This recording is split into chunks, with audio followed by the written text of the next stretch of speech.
on talata 14 lewru mboy hitande ujune ɗiɗi e nogas tati en garti e yurnade e yoge jayndeji leydi Sénégal piniri puɗɗortoɗen ko jaynde Sud Quotidien arti koye caɗele gonɗe ustugol ko fate loyer ha e ɓeydugol ko ɓoyani pasuji bus tata e nder Dakar. jaynde holliri kay oɗo saaha laamu ngu waddi hen kono ronkani kono kadi jaynde arti e suɓgoji pelle darantoɓe jangde e janguinoɓe nder leydi Sénégal caggal suɓgoji ɗi noon ɓe kolliri ko syndicat ji jeegom goni ɓurɗi heftinede. jaynde yor bi arti koye landa Pastef ɓe kolliri kay seppo mabɓe ñande 14 ñande 15 lewru mars so jaɓama e so jaɓaka foof kamɓe kam koɓe waɗoɓe saabu ko dosgal woni constitution leydi Sénégal yamiri seppo. kono kadi jaynde arti e Harouna Coumba Ndoffène Diouf mo ganduɗa hoorema ko biɗo ko jeeteɗo e suɓgoji hoorejo leydi Sénégal ɗi hitande ujune ɗiɗi e nogas e nayyi nder leydi Sénégal. jaynde enquête wi ko laamu leydi Sénégal wawi tabitinde ko fati usugol nguura kono ko fati loyer ha e transport kam laamu ngu way kono koko horani ɗum ni. jaynde Le Quotidien arti e namdal ngal lande Pastef weddi mawɗo leydi Sénégal ɓe mbiya o saaha ko milice mo laamu ngu jogui ngu jogori hadde deejre e nder leydi ndi.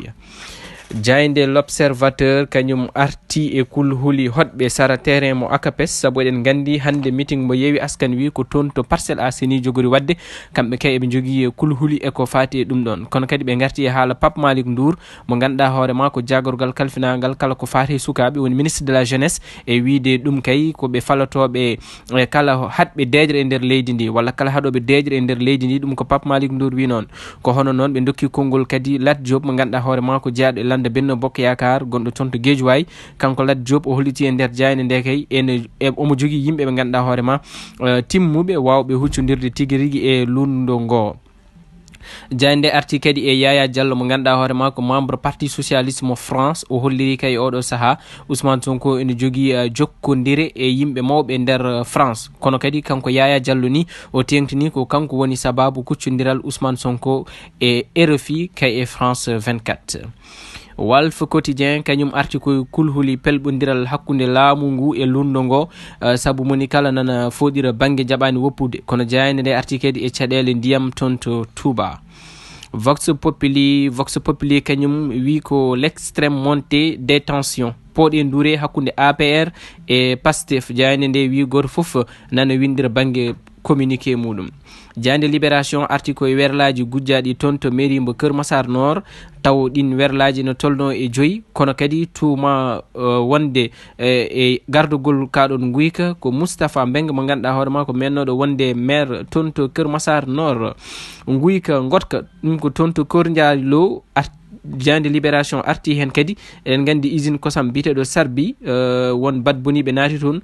gujji toon ko ene tolno e million ngaji 10.